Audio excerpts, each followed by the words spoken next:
Bonjour à tous et bienvenue dans le quart d'heure neuro. Donc, comme toutes les semaines, on a des questions et on va essayer d'y répondre à la sauce neuro. Cette semaine, une petite question d'une personne, je crois, qui en plus est sur notre formation. Si la stabilisation de la colonne est réflexive, doit-on faire la manœuvre de Valsalva? Nous avons besoin de Romain le dictionnaire. Ah, c'est pas vraiment le dictionnaire. Valsalva, ça vient d'un médecin anatomiste de la fin du XVIIe siècle. C'est Valsalva. La manœuvre de Valsalva, c'est tout simplement tu vas gonfler ton ventre et pas ta cage thoracique. Tu gonfles ton ventre au maximum. Une fois que tu as gonflé, donc c'est une expansion à 360 degrés de ton ventre. Et derrière, en fait, tu vas venir expirer, mais tu expires contre une glotte fermée. Attention, il y a une différence entre expirer contre la bouche et expirer contre une glotte fermée. Ça va te permettre d'augmenter la pression intra-abdominale, intrathoracique. Et donc, du coup, tu réalises le mouvement en apnée, on va dire, mais en intention d'expiration contre une glotte fermée. Donc, oui, effectivement, tu n'inspires pas, tu n'expires pas, mais tu es en apnée avec une intention d'expiration contre la glotte fermée. Tu réalises tout le mouvement et entre chaque répétition, tu viens expirer. C'est quelque chose qui est utilisé quand tu viens travailler sur des charges lourdes. Et de toute façon, c'est quelque chose qui est utilisé, quoi que tu fasses, de manière inconsciente. Quand tu vas venir pousser une voiture qui est bloquée, etc., qu'est-ce que tu fais de manière inconsciente? Tu viens bloquer ta respiration, tu viens créer de la pression intra-abdominale, intrathoracique pour pouvoir transmettre de la force. Donc en fait, l'idée de Valsalva, c'est tout simplement d'augmenter la pression intra-abdominale et thoracique pour augmenter la rigidité du tronc, on va dire, prévenir un peu les shear force au niveau de la colonne vertébrale, etc. Et surtout, cette rigidité te permet de transmettre plus de force que quelque chose de mou, on va dire. Donc, plus de force dans ta barre. Ouais, voilà. Ah, merci bon pour cette définition de 15 minutes. Mais c'est quelque chose en gros, c'est une méthode de respiration qui te permet de soulever des charges plus lourdes. Si je résume. En fait, non, même pas. C'est instinctivement, tu vas venir bloquer ta respiration et te gainer. Quand on te dit ouais, gaine-toi, nanani, nanana, tu le fais de manière instinctive. La manœuvre de Valsalva, c'est tout simplement pousser ça un peu plus loin pour que ça soit le plus efficace possible. Point. Donc tu le fais tout le temps. Et si tu veux devenir fort, tu dois soulever lourd. Si tu soulèves lourd, tu vas utiliser Valsalva, que tu le veuilles ou non. Point. Alors, on oppose quand même, on fait de la discussion en même temps. On oppose quand même des fonds de pensée parce qu'il y a beaucoup de courants de plus en plus qui vont être contre la manœuvre de Valsalva, notamment si on part du principe Pilate, tu vois, ou de Gasquet, qui est à l'encontre de Valsalva, et beaucoup de gens qui te disent que ça peut être dangereux. Je pense, beaucoup ont peut-être vu les vidéos où les mecs ils font des malaises et tout. Donc, voilà, qu'est-ce que vous en pensez, les gars, par rapport à ces différents courants? Il n'y a pas de lien entre Valsalva et des AVC, des choses comme ça. Ça a été mis en avant dans la littérature. Je peux vous sortir une étude, c'est Jonathan et Sullivan de Valsalva and Stroke, c'est-à-dire stroke, c'est AVC. Time for everyone to take a deep breath. Tu vas lire ça et tu comprendras qu'il n'y a pas de lien. En fait. Que oui, effectivement, ça peut amener un stroke, un AVC. Ça peut amener d'autres choses, mais c'est l'œuf ou la poule en fait. C'est-à-dire, c'est pas ça qui a amené, c'est pas Valsalva le problème, il y a quelque chose d'autre avant. Voilà. Et par rapport à la protection des viscères, des organes, des pressions que tu pourrais avoir, que ce soit sur le plancher pelvien et compagnie. Le diaphragme, le transverse, par exemple, n'est pas un muscle qui, dans la vie de tous les jours, travaille en concentrique. Quand tu viens faire une impulsion, qu'est-ce qui se passe? Tu as une augmentation de la pression intra-abdominale avec le plancher pelvien, etc. Cette augmentation de pression intra-abdominale fait qu'au moment de l'impulsion, les viscères remontent et ça fait comme un effet ressort en plus parce que les viscères, elles bougent. Mais donc, du coup, au moment où la pression intra-abdominale augmente, c'est de l'excentrique et de l'isométrique. À aucun moment, c'est du concentrique. Donc, tout ce qui est concentrique sur le transverse, etc., est une bonne manière de faire de la rééducation, mais n'est pas propre à ce qui se passe sur le terrain. Okay. Voilà mon avis. Donc, après, est-ce qu'on pourrait faire peut-être un distinguo entre quand est-ce qu'on a besoin vraiment d'utiliser cette manœuvre-là. Tu sais, ce courant justement qui va être pro, comment dire, Hypopression. hypopressif. Merci, je n'arrive plus à trouver le mot. Mm. Peut-être faire, ouais, voilà, peut-être un parallèle entre ces deux méthodes en se disant, mais à un moment, si tu veux soulever très très lourd, peut-être qu'il va falloir que tu utilises une manœuvre et tu vas l'entraîner parce que c'est Mm. progressif et c'est comme tout le reste.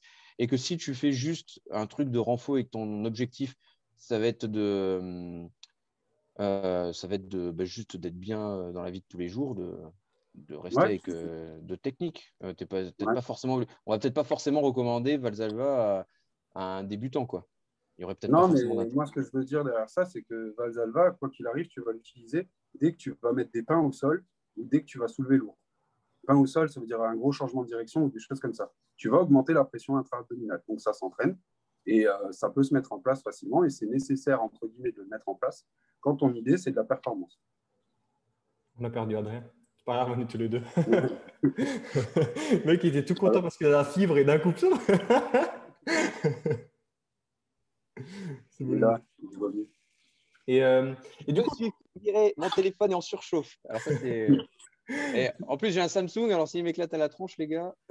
c'est ce que je disais à Romain tout à l'heure. Je lui disais, tu es tout content parce que tu as la fibre et maintenant tu nous quittes, quoi. Ouais, j'avais chargé mon téléphone juste avant et je pense qu'il est Mais du coup, pour toi, enfin, ou pour vous, c'est quand même quelque chose qui est indispensable à travailler ou pas? Parce que finalement, c'est ça la question. Avec La manœuvre de Valsalva? dans le sens où, vu que c'est quelque chose qui est inconscient et qui se fait de manière naturelle, est-ce que c'est vraiment utile, rapport temps de travail versus gain, bénéfice? Est-ce que c'est vraiment utile ou pas?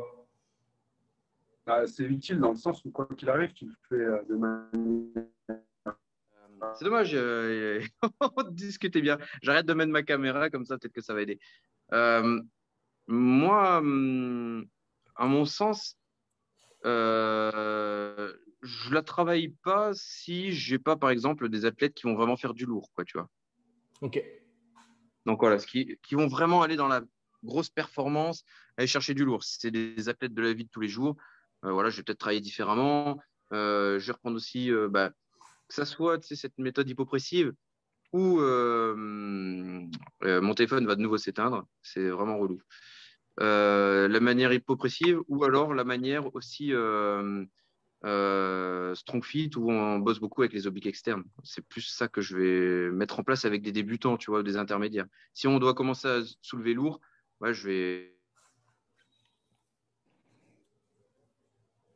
Ok. Toi, Romain, on n'a pas entendu ta réponse du coup. Ça fait que bugger. Quoi, Sur la réponse, si tu l'utilisais dans le sens où c'est quelque chose de naturel ou pas?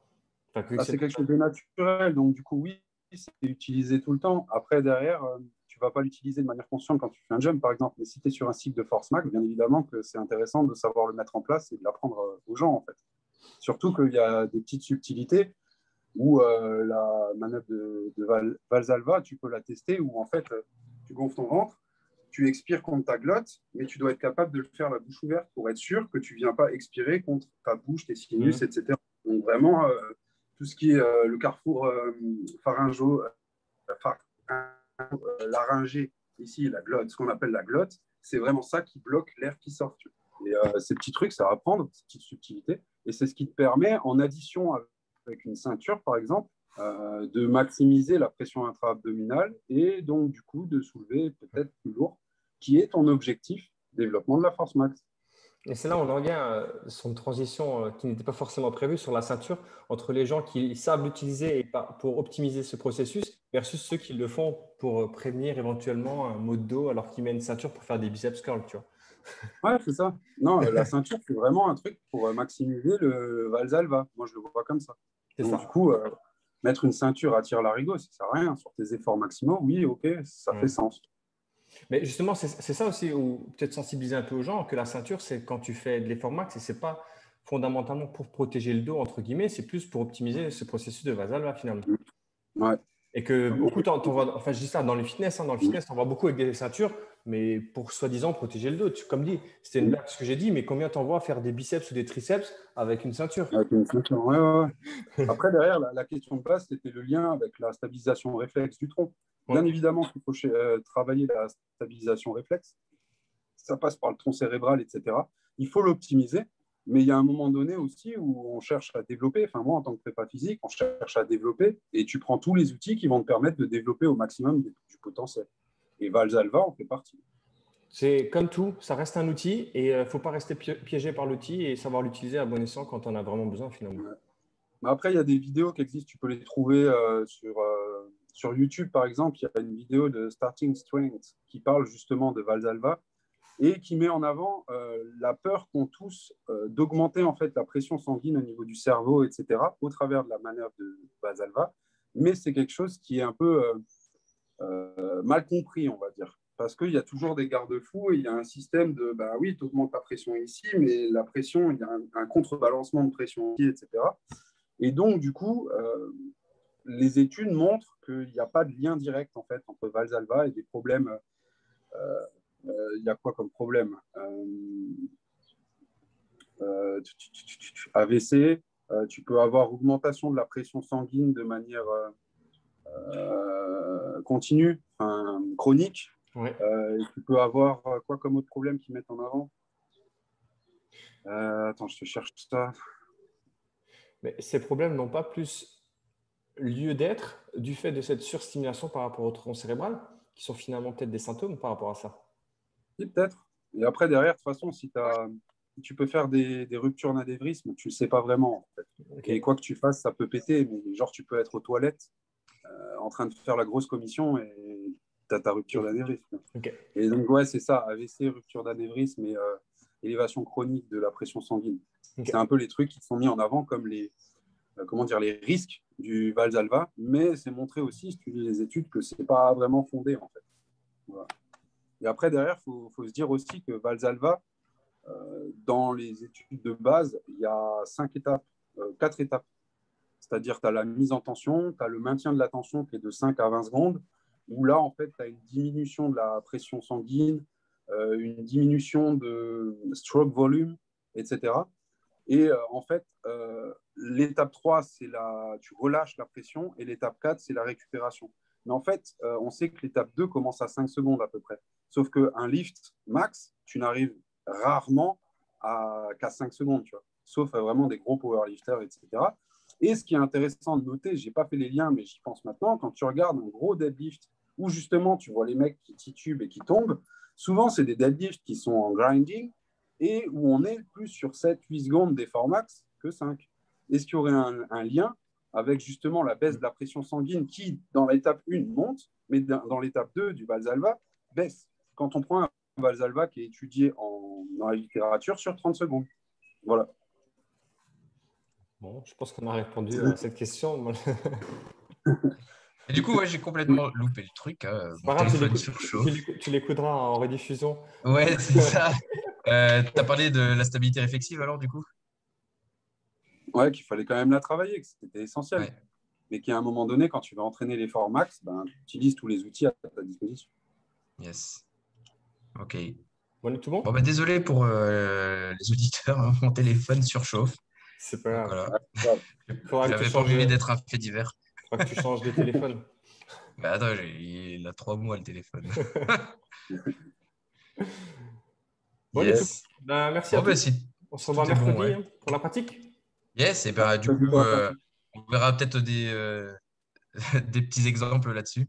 C'est ça. Ouais. Allez, ciao, ciao. À bientôt. Salut.